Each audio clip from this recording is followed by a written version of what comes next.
In this video, I'll share my favorite budget options for video.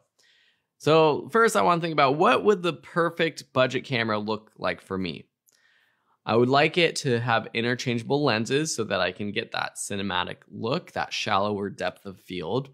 I would like a flip out screen that articulates fully so that I can film myself easily if I'm doing vlogs or even just this kind of tutorial or course so I can see myself.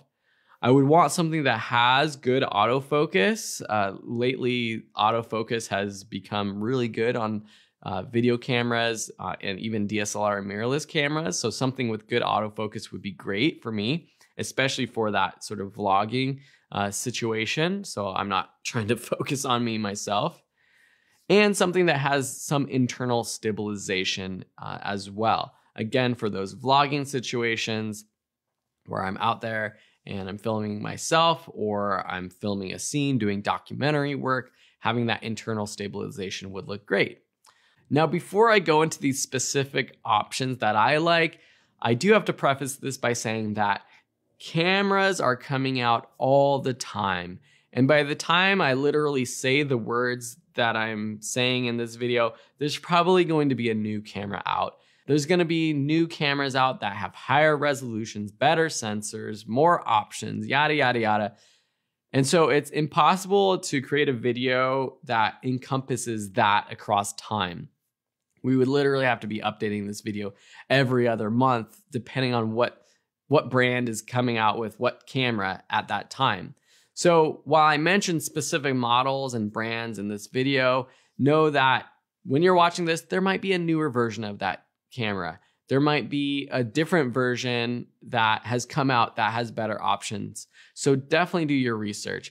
At the end of the day, though, as I mentioned in the previous video, Sony is great for video. Canon is great for video. Nikon, great for video. Panasonic, great for video. Fuji, great for photography. Also has some pretty good video aspects of it as well. And you'll hear a little bit more about that coming up. You really can't go wrong with any of those brands.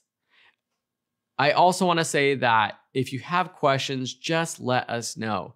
Whenever you're watching this, there's going to be different models, different options out there. So just let us know if you have questions. We'll be happy to help you out.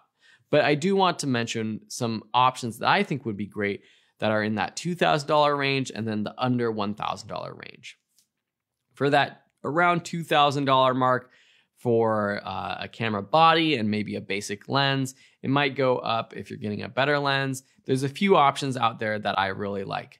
The Sony a7 III, which came out a little while ago now, it kind of pioneered the space for an affordable mirrorless camera that is a full frame camera that shoots amazing video and has a ton of video features. There's lots of different options out there, but Sony has done a great job pioneering mirrorless cameras. Fujifilm is actually what I use for a lot of my photography work. I have an X-T2. They're coming out with an X-T4 coming out soon, and the rumor mill has it shooting with internal stabilization up to 6K. It is an interchangeable lens camera. Fuji glass is so beautiful, and that would be a great upgrade for me. They currently have the XH1, which is also has internal stabilization. But I wouldn't say Fuji is known necessarily for their video, although they're moving in that direction.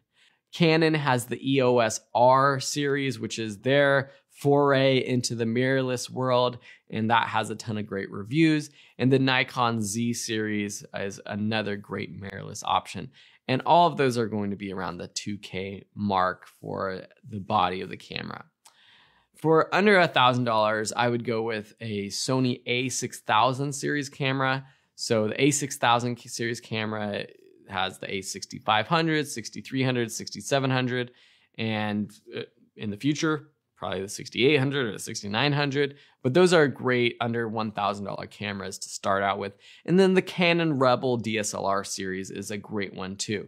That's the T7i is the latest that came out.